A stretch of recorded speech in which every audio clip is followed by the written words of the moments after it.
partnerships in the certification process.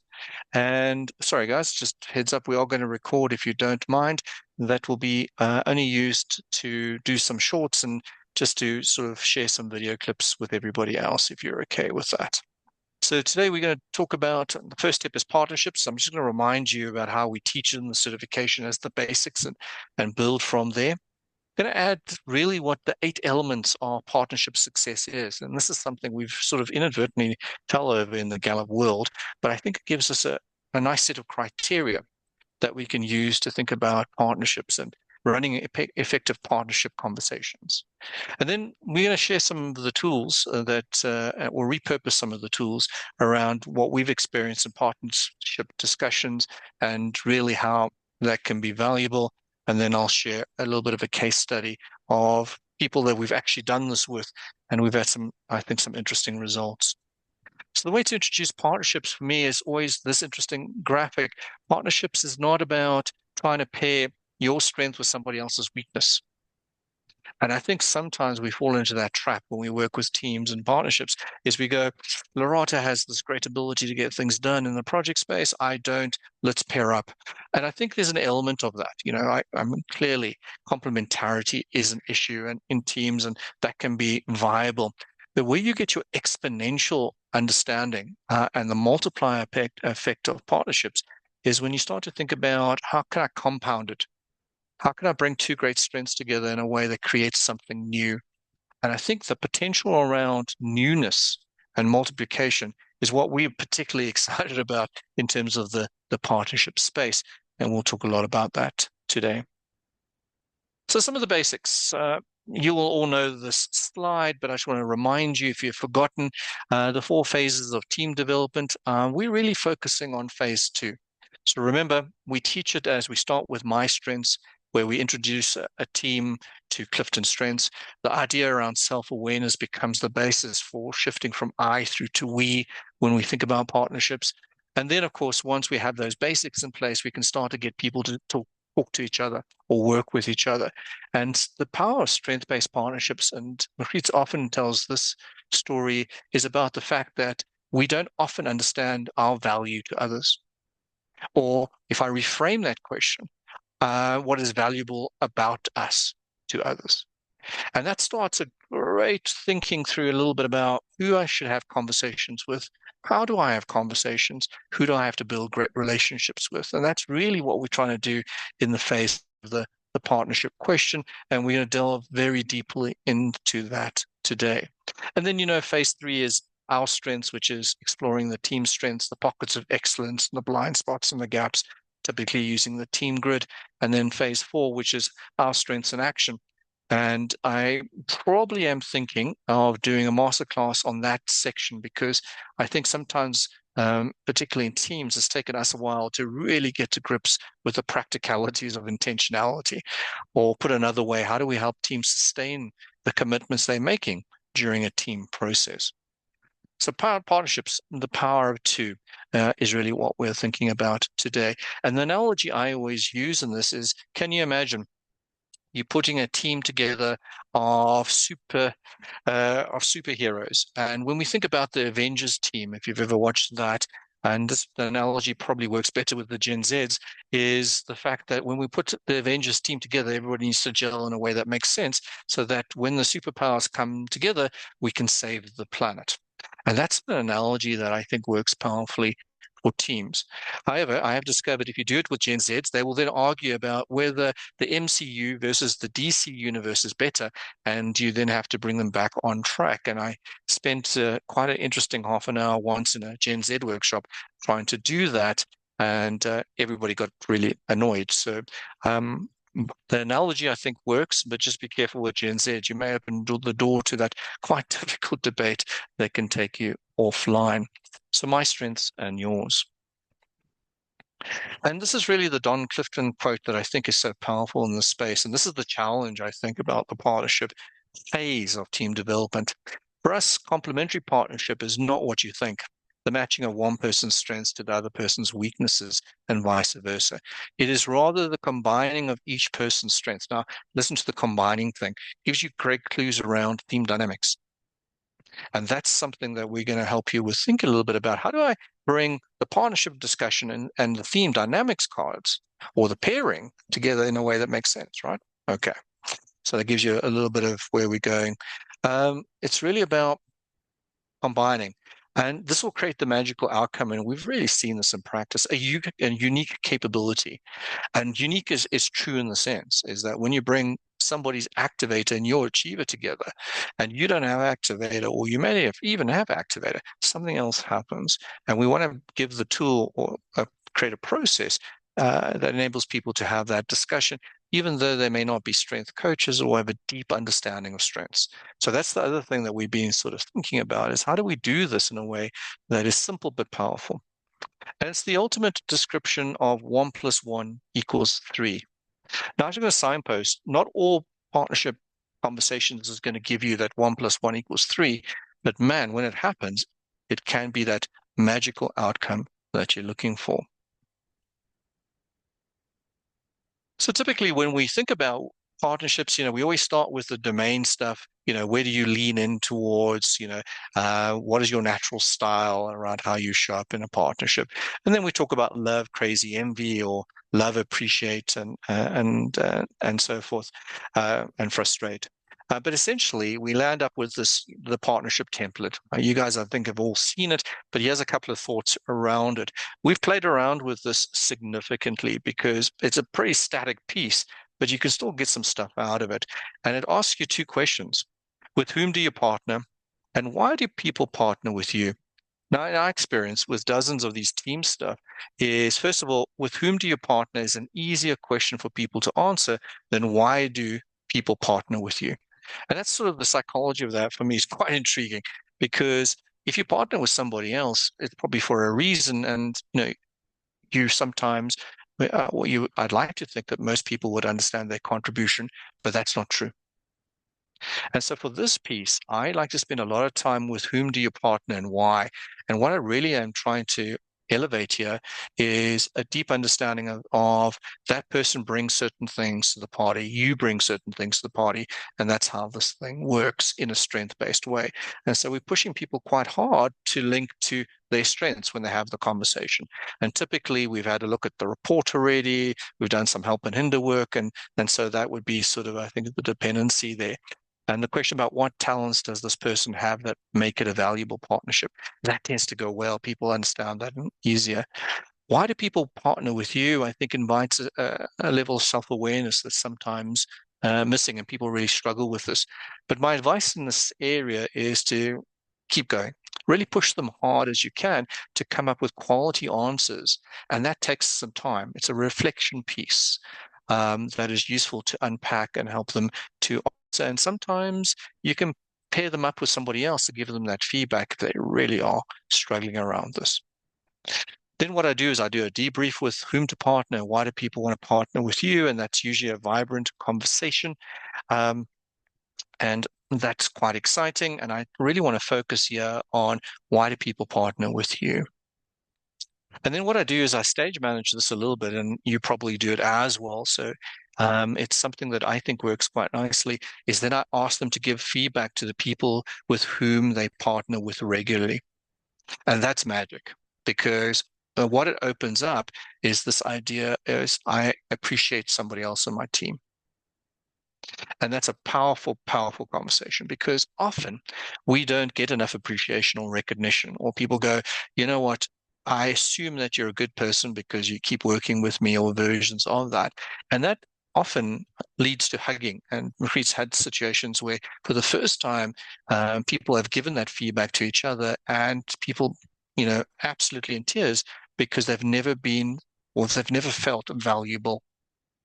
So it's a contribution thing, it's an appreciation thing, it's a valuing thing.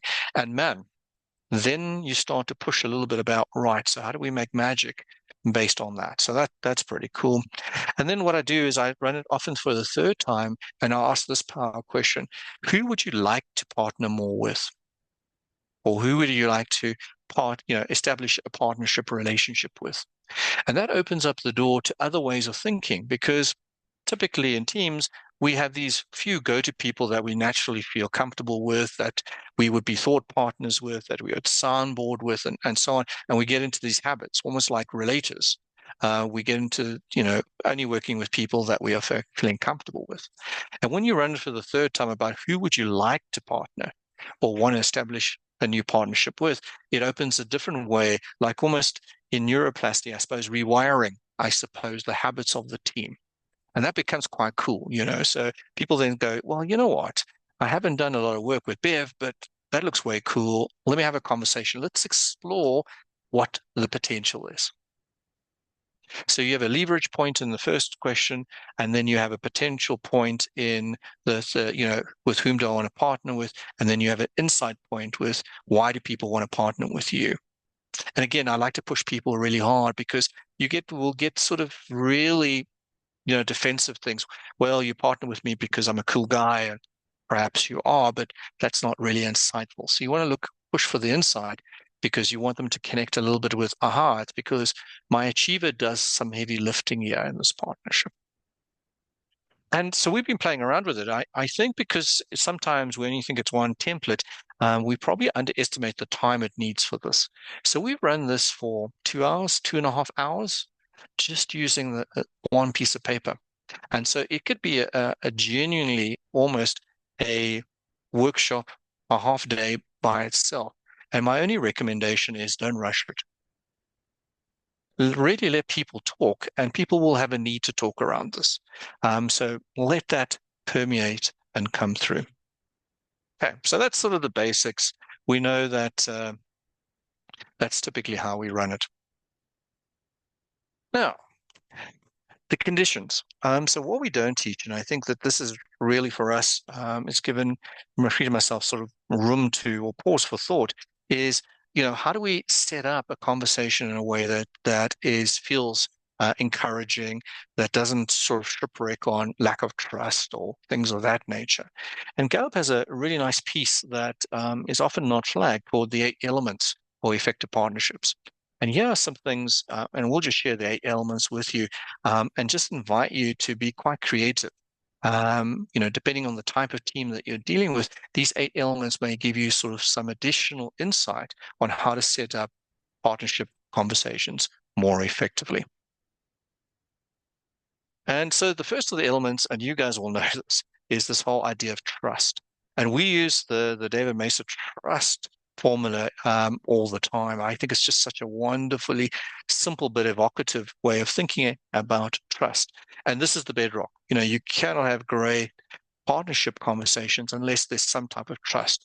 And maybe trust is a precursor to before you even think about, doing phase 2 of team development.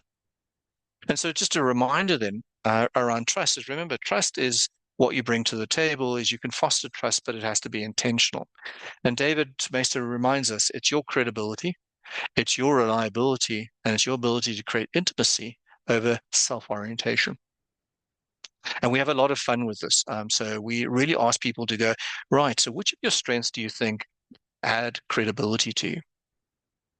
So typically in my space, it would be, I like to think of my strategic thinking and perhaps my influencing strengths. And you can tie that quite nicely. Reliability, do you do what you say? All my execution strengths come through, and people with responsibility get quite excited about the reliability stuff and so forth. And then intimacy, do we build great relationships? And typically that's the relationship strength stuff. Now you can play around with this because people, strengths can hop the fence, they can really connect. But what you're doing is giving them a practical strength language to know that I can be intentionally build credibility if I want to, or reliability or intimacy. The difficulty piece around this is the blind spot around self-orientation. And this is really the shift from I to we in the partnership, which is I want to move from what I want to what you need from me. That's the self-orientation piece. The more that I'm focused on you rather than me, the less my self-orientation impacts or diminishes trust.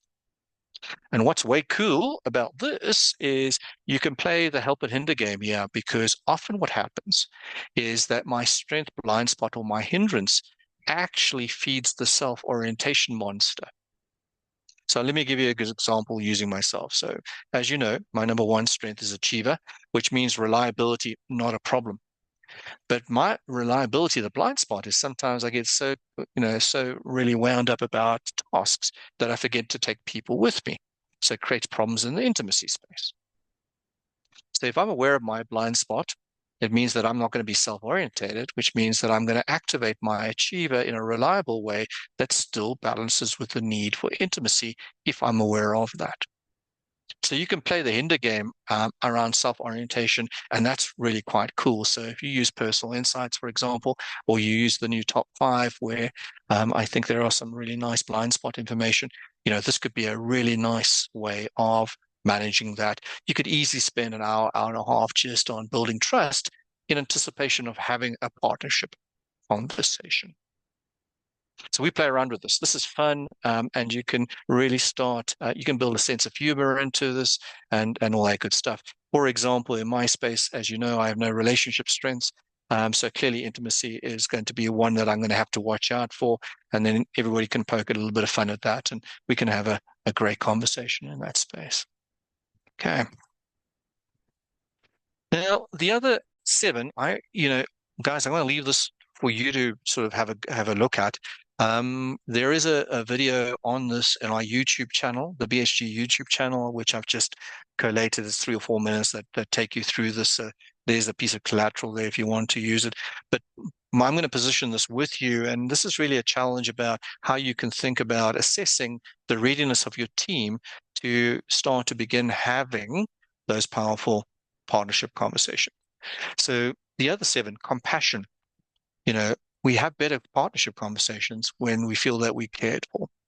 Stability, is there stability or is there chaos?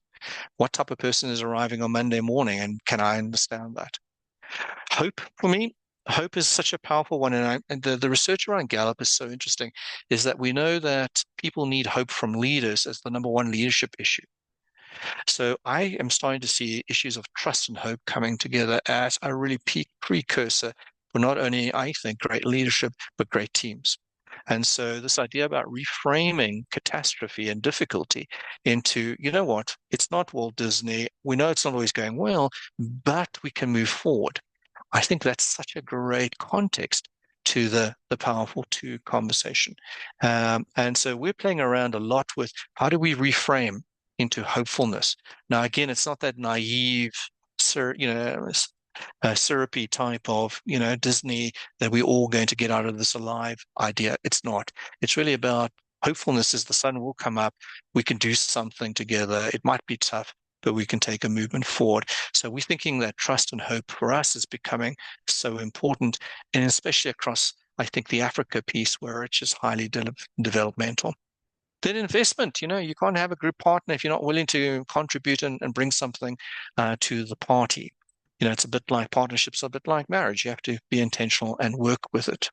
Integrity, if you are going to be dishonest in your partnership, this ain't going to work. So the honesty conversation, I think, is such a great one. And it's about expectations, isn't it? And you can start to think that the 8 elements can be a great expectations conversation around, right, guys, I'm going to work with you, but yeah, are some of the things that we need to put in place, right?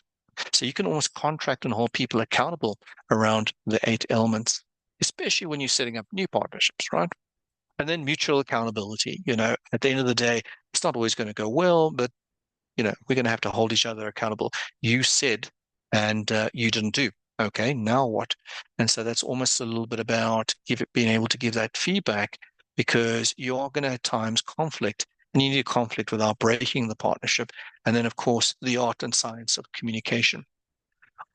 What we often link with the communication piece is, that there are strength-based approaches to communication. There's a really nice outline. If you haven't seen it, ask us. We'll send it through to you about how each strength would like to be communicated to.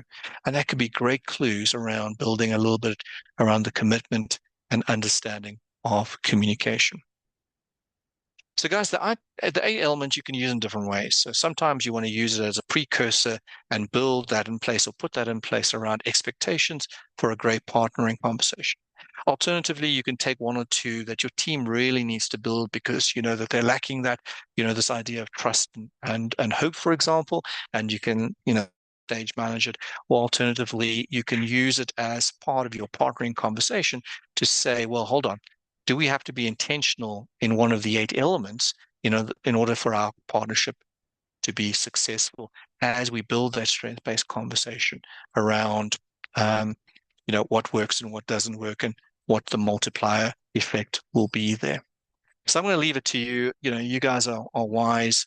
You will have, I'm sure, 7 different ways of being creative in the space. But we quite like the 8 elements. I think it gives us a nice grounding to have conversations where perhaps there may be gaps in teams or things that, if they are very hopeful, but not in a mature way, we can help them to think through.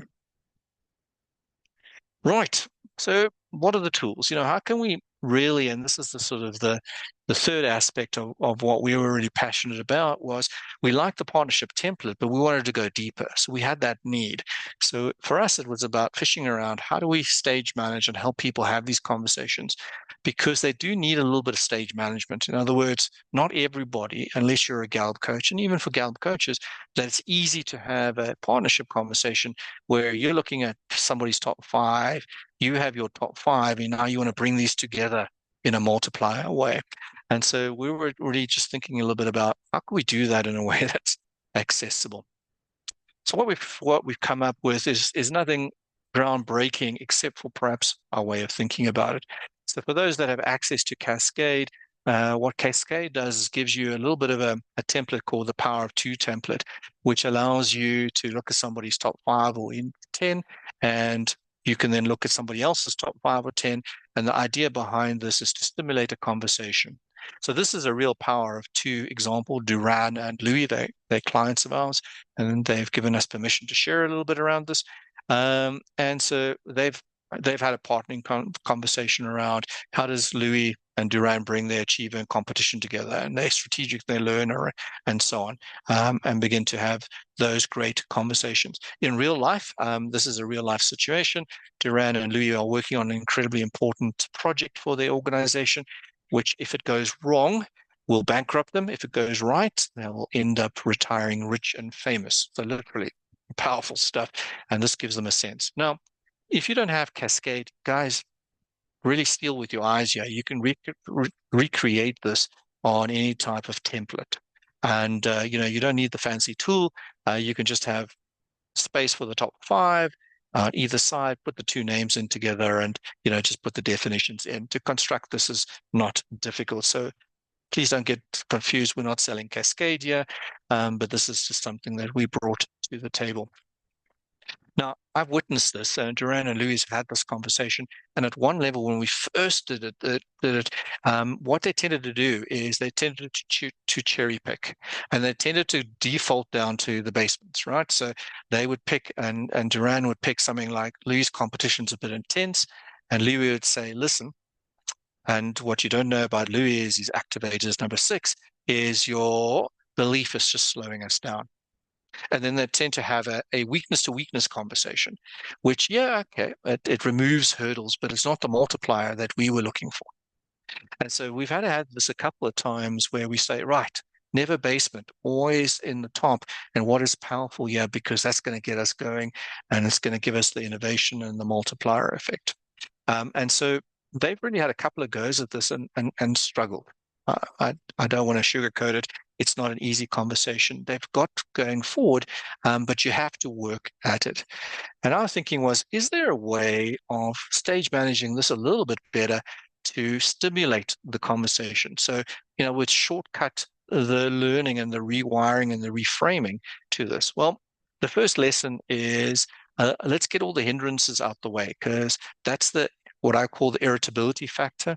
If you can remove the idea that Louis, stop being so competitive, Duran, we have to move a bit quicker, we can then start to go, okay, which 2 strengths come together in a way that helps us to go quicker, in a way that Duran feels comfortable, but Louis still feels that we're competitive. So that gives us a prioritization with this version of the template. And that tends to go quite nicely, but you have to work at it. Then sort of the thoughtfulness came through when we did this. So what we did is, and this came from a client, so I can't even pretend that we're the rocket scientists. One of our clients said to us, you know what, this is great, but I don't know where to start from. Do you guys know what generically, if we bring competition and achiever together, what that looks like? And I'm going, yeah, of course we do. It's in the paired up booklet. So what we do now is we go, okay, so Duran and Louis, and we've experimented with this, and I'm working particularly hard with Duran on this. Is right now we have a basis or a starting point for this. Because if I look at achiever and competition, it says my drive to complete comes from within, and my drive to win comes from comparing myself with those around me. We now start to have a combination where we can start for Duran and Louis to have a conversation around, right, so how much competition, how much execution, how do we bring that together? And when they reframe or reinterpret that statement, they come up with what is unique to them for that combination for them. So it leapfrogs this, oh, I don't know, or I'm not a strength guru, or I don't have the self-confidence to this, but it gives them something, and then they will bash this about until they come up with power statements in terms of what works for them. And typically, we don't ask them to do everything. We just ask them to pick at sort of step one, two or three to work on that would really accelerate the partnership. And what comes out of this is an action plan that I think can be quite powerfully used. So this for us has worked very nice as the world's ultimate shortcut to the power of two conversations. And it's something around, we've got the tools already, so let's integrate them, right? And so that's been useful for us. So for us, this was a little bit of an ooh and ah moment because I think it just makes life a whole lot easier and more powerful. Right. So a case study. Um, so we thought, okay, this is all great in theory, but let's take you through some of the upside and some of the challenges around working in with real life team regarding the power of two. So this case study, we have a construction company, and what they were doing is bringing two teams together. The two teams have to work together in order for the project to be successful, and they were shipwrecking. Man, they were just not aligned around this. So, two teams, non-alignment, quite a common sort of thing. And again, stakes are quite high. In the construction industry, in this particular case, for every day late costs you, the vendor, R1 million. So, man, this focuses your mind very quickly that, hey, there's an upside. It's not just some theoretical, nice to have, let's do teams. This is a nuts and bolts sort of case study. So some of the challenges, right? So two teams from different companies coming together with different skill sets and levels of maturity. Now we have to work together.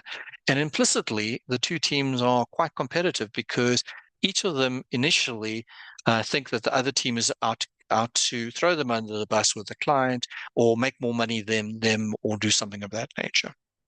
The teams have to work across multiple sites out in the middle of nowhere. And that's quite difficult because, when you're virtual or you're not on site, hard to see. There's a line of sight issue there.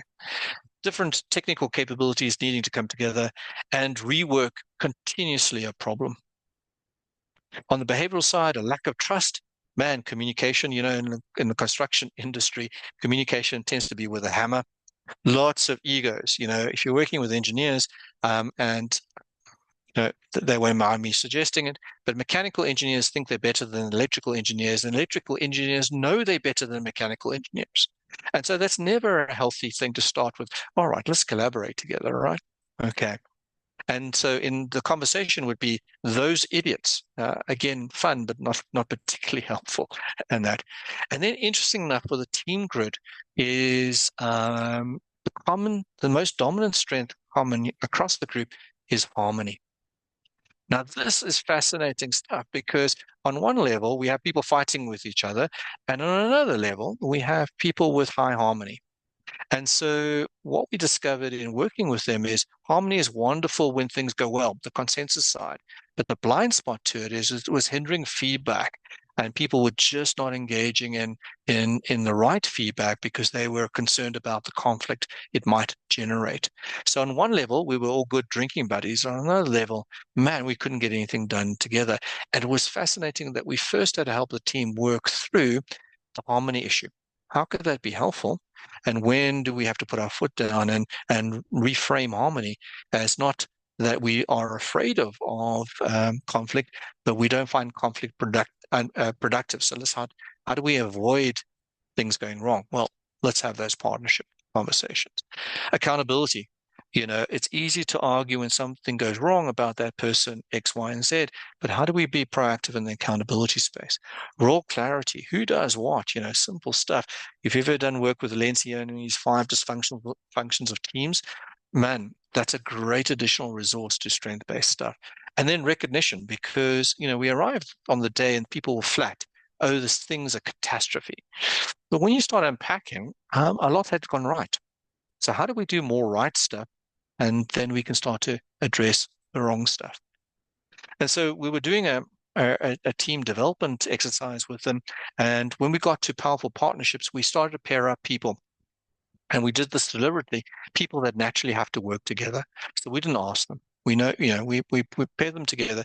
And then we started then having this conversation around, right, so what could make this contribution valuable? And man, then a whole lot of interesting things happened. So firstly, the guys that had to work regularly had the conversation. But what was incredibly powerful is people then started pairing off in a way that worked for them. So they rewired and hijacked the partnership conversation, and they went to people that actually they needed to build partnerships with. And so that was such a great piece for us to see in action. But it means that from a coaching perspective, you just need to be a bit flexible and aware of it and allow people to explore conversations in a little way. The 2 team leads here, both at activator high, so we called them the activator twins, and we let them activate each other without bugging everybody else. And organically, this was sort of a great way how this sort of emerged. So just all our advice around this would be just be open to the fact that this group is going to rewire themselves. And that's absolutely okay, because then we got a whole series of other things come up. So people were starting to say, you know what, my team lead said Bev was the problem. And now I've talked to Bev, it's not the problem, and we can unblocking. What is the rework issue and all that sort of stuff. What was fascinating again about this and an unexpected upside is one of the senior managers in the team actually came to us afterwards and said, I'm not the right person for this team, for this project. Now, I thought, wow, so first of all, we started the day flat, where everybody goes, there's no trust, we don't like each other, we can't get on, to a point where somebody goes, listen, I don't think I'm the right person for this project. And they were able to do that in a way that was safe to them. And I thought what was really mature about the 2 team leads is they acknowledged that and they shifted him to another project where there was more alignment about what we did. And we elevated one of the more junior people to take that role. Now, guess what? This project is flying.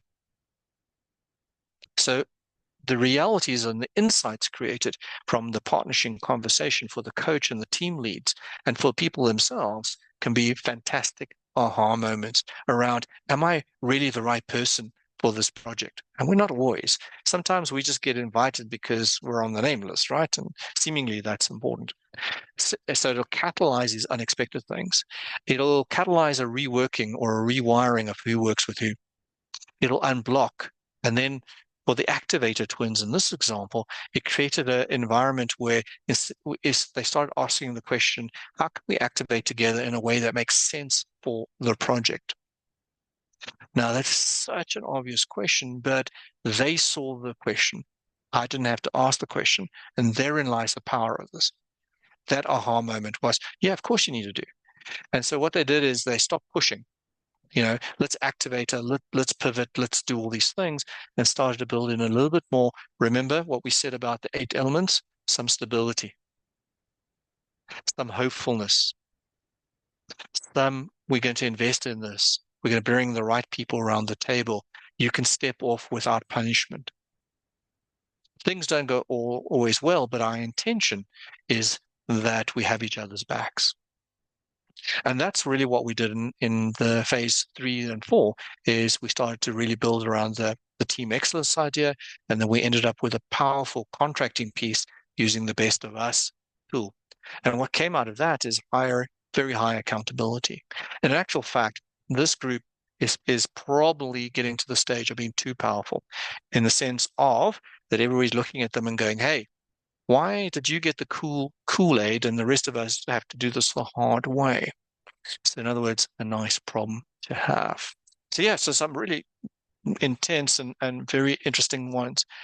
All I would say to you as a coach is you may have a 3-hour workshop planned, but your client, if this goes well, and there's no doubt in my mind it will go well, they'll need time. So just this conversation piece, half a day. We needed to let the dynamics flow out. And these are not hard conversations. I said that we're sweating the equity. It's just that they have to talk through it. And it's detail and in this case, engineering stuff that I didn't understand and all that sort of stuff. But you've got to let them go. You can't intervene. So sometimes coaches, when we do the certification, we say, listen, if you ask 3 questions and 3 hours go by and they do all the talking, it's still your job done because they're the 3 right questions. And I think that's the power of this stuff. So guys, thank you very much. I've all gone for my 45 minutes. I hope you somewhat interesting. And what we're going to do now is I'm going to stop share and I'm going to open it up for really great questions. So